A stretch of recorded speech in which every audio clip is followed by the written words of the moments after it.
This is Andy Purewal for Boxing News. I'm joined by trainer Mark Tibbs over Zoom. Mark, it's good to see you. How are you? Happy New Year. Happy New Year, Andy. Good to see you, mate. You okay? I'm very well, thank you. I'm very well. Did you have a good Christmas? Yeah, I can't grumble. It was okay. It was good. Nice, relaxing. Oh, I'm glad to hear it. Obviously for yourself, well, for a lot of people in the boxing world, it was a busy end to the year out in Riyadh, Saudi Arabia. Let's just get straight into it. Your man Johnny Fisher coming through his fight with Dave Allen, with the victory. Some people having it for Dave. How did you see it? Well, listen, when I was there, it was tight. I felt it could have gone either way. But having watched it yesterday, I felt much better about Johnny's performance. And Dave couldn't capitalise on them old man tricks he presented Johnny with, and you know, I felt the right man won after watching it last night. I really do. And yeah, What pleased you the most, or what was different from watching it back last night, in comparison to being there on fight night? well, I felt Johnny done some made some mistakes by crossing his legs, losing his balance at times, but that was caused from Dave inflicting, round the ear holes. But it's the fight business. But so I felt that Johnny could have held his shape a little bit more. But Johnny, after the exchanges, the little flurries, Johnny, the little counters was superb. And the early doors, the body shots from Fisher was wonderful. A little bit out of distance for me, a bit dangerous because the counter, but Dave didn't counter. They was a little bit long, but he put them in. He put some great body shots in early doors. And obviously, the knockdown wasn't brilliant. It was a scuffing shot, but nevertheless, he touched the floor, and his balance was a little bit affected from that. But it was. I still felt that Johnny, got the win. I thought he won it. The overhand right for Dave Allen is something which has been is consistent with his career. It's something which he's thrown throughout, and he's been a big punch of his in his fights. Was it a surprise you'd see him maybe have the success he did in the fight with Johnny from it? No, listen, it was a concern, that shot. It was we put that in Johnny's head. I put that in Johnny's head about how do we stop that? And you stop that from doing that. That's what stops the overhand, right? Or that, and you bomb, you can counter with the other hand, yeah. But most importantly, stop it, stop it, stop it, stop it. So when he got clocked with that, it was he stopped a lot as well. So he stopped a lot of them overhands, and but obviously a couple got through, and yeah, it's a good fight, good fight, exciting fight. When he was knocked down, Mark, what was you trying to instruct Johnny to do just to get him through that tough period? Yeah, of course, it was just to keep him calm. He's beautiful in the corner, Johnny. It was to I wanted him to be tall, stand tall. I didn't want him hanging about too much, which he did. He hung about too much on his right hand side, and I wanted him to be upright and tall, long and strong, and that left hand out a little bit for defence. But I did love Johnny's exchanges and his counter punches off of Dave's work. I mean, they need to be better, but for me, he was, he may have shared. It wasn't a great eighth and ninth round. He had a good 10th round, but could have shared the back end of them rounds. But yeah, no, it was a Johnny Fisher is going to learn from that fight for sure. The general reaction immediately after the fight over social media, most people have had Dave winning the fight. What do you make of the reaction, especially from those in the boxing industry who were all saying that Dave had done enough to win that fight? Well, as I say, I heard that and I watched it last night in the fight, and I felt so much better when I watched it last night. And immediately after the fight, I heard Jamie Moore saying, "Listen, it wasn't a robbery." So that always stuck in my head, and I understand why he said that now. And it was a good close fight.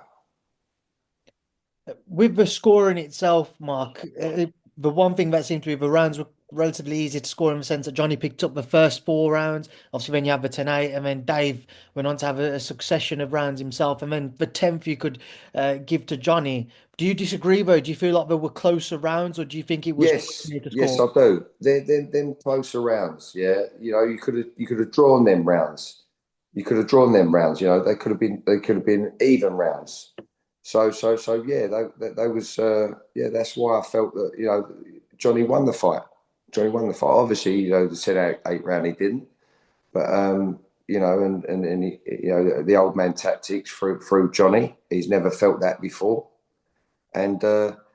But for me, he done enough. He done enough. But if it would have went to Dave, he could have moaned either.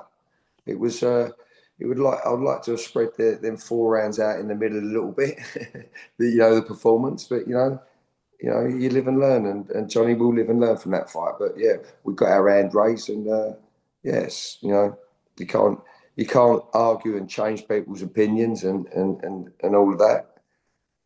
It is what it is. It's hopefully down the line we'll get it on again. Johnny would have no doubt learned a great deal from that fight. But what do you make of some of those calls for? I thought Johnny Fisher's jab was excellent. Thought his jab was excellent, and yeah, yeah. What have you made of some of those calls for a rematch? And I've seen Eddie mention that it's potentially a big fight to headline in London somewhere now. Do you think we see a rematch take place next, or do you think Johnny revisits how his career will play out in 2025? Well, see, after the Alan Babbage fight, we was expected. It was in our plans. It weren't on paper, but in our plans, we was expected to have an away day over in Australia, I believe. Yeah. And then there was a press conference, and Dave and Eddie brought Dave up, and I thought, wow, yeah, good fight for Johnny, good fight for Johnny. But never thought the Saudis would pick it up and have it so early. You know what I mean? Have it so early. So I never thought that we'd have fought Dave so early. Maybe mid end of February, March, April, summer even 2025. So, but you know it was a big fight for Johnny, and it was an offer he couldn't refuse. So yeah, I guess that's why it happened so soon. But listen, it's a good fight. It was a great fight. It was a close fight, and I was expecting Johnny to be a bit more polished, but that's what the old man tactics done. And but we got our hand raised. We was lucky. We got our hand raised. What do you think is next then for Johnny? Well, I'd like to see Johnny have a fight before he fights Dave again.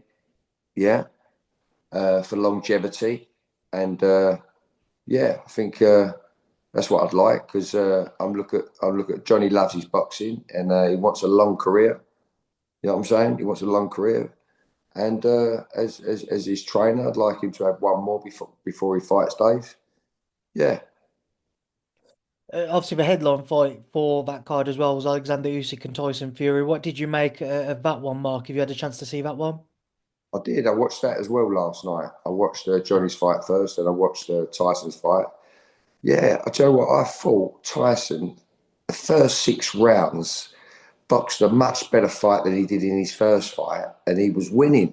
Yeah, and I thought, he could have shared a few rounds after that. Like, didn't have a great, I believe, 8, 9, and 10. Yeah, 8, 9, and 10, but it was. It could have gone either way. I thought Tyson nicked that fight. I thought Tyson nicked that fight. Yeah, but great fight again. Good fight. And there's more life in Tyson Fury than I thought. And now I've heard that they're talking about Anthony Joshua versus Tyson. That's so appealing because we've all wanted that for years. You know what I mean? Do you think that's the fight for both AJ and Fury that makes most sense now? Obviously, both coming in on the back of defeats. As you mentioned, it's a fight which has been spoken about for a long time. Do you think this is the one which makes sense for the pair of them? I think so. I think so. Yeah, I think so. I don't think they can mess about having warm ups, and people are going to buy into that 100%. And yeah, great fight. What a fight we've all wanted and begged for it. Promoters have anyway for years and years. Yeah. So let's hope that comes off. If we were to see, and from the most recent versions we have seen, how could you envision a fight between Tyson Fury and Anthony Joshua played out? Um, well,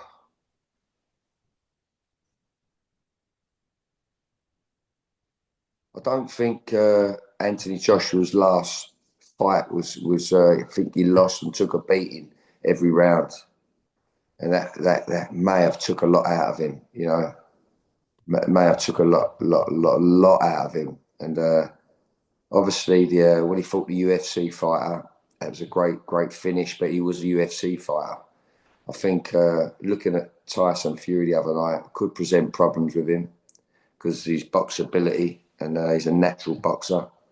Uh, yeah, probably on the latest performances, probably would edge Fury, but you know, Anthony's such a good specimen, good body, you know what I mean? Good physique and punch power. But going on the science and the craft, I'd have to back Fury. What would be the key man for either of them, for both of them rather, to come out on top in that fight? What would AJ have to do? What would Fury have to do? I fancy Fury would have to take him into the later rounds. I think Anthony could gas, take him into the later rounds and box him up, confuse him a bit, you know. And I think AJ would have to stick it on Fury, but early doors, but stick it on him as in chuck the kitchen sink at him, but got to hit him hard. It had to hit hit him hard. And but yeah, I can't really I can't really elaborate on that too much. But yeah, I think Fury late rounds and Anthony, mind you saying that, Anthony, both of them late rounds, both of them late rounds could fold a little bit. Do you know what I mean? Do you know what I mean? Because of the wear and tear and probably at the end of their careers. But yeah, I hope that makes sense. It does, Sitting Mark. on- I'm sitting on the fence a bit, but it's a good fight, great fight, a fight that the whole world would love to see. Just last one from me, Mark. Somebody else who shared the cards this past December in Riyadh, Moses Itauma, a stunning first round stoppage victory against Dempsey McKean. What did you make of that? And do you think that type of performance has put paid to any talk of him and Johnny meeting, certainly in the near future? Yeah, listen, that was a flawless performance by Moses. And I did think that Dempsey would give him some rounds. Uh, Big, tall, absolute fit, big heavyweight Dempsey. And no, he surprised me with that performance. And he surprised me, but come with the caliber and the pedigree he's come from, it also didn't surprise me as well. But great performance, wonderful performance by Moses Atuma. Bright future for sure. Mark, I appreciate your time. I'll leave you now to enjoy the rest of your day. Thanks for speaking to me and good luck with the year ahead. Thanks, mate. Cheers, Andy. Take care, mate.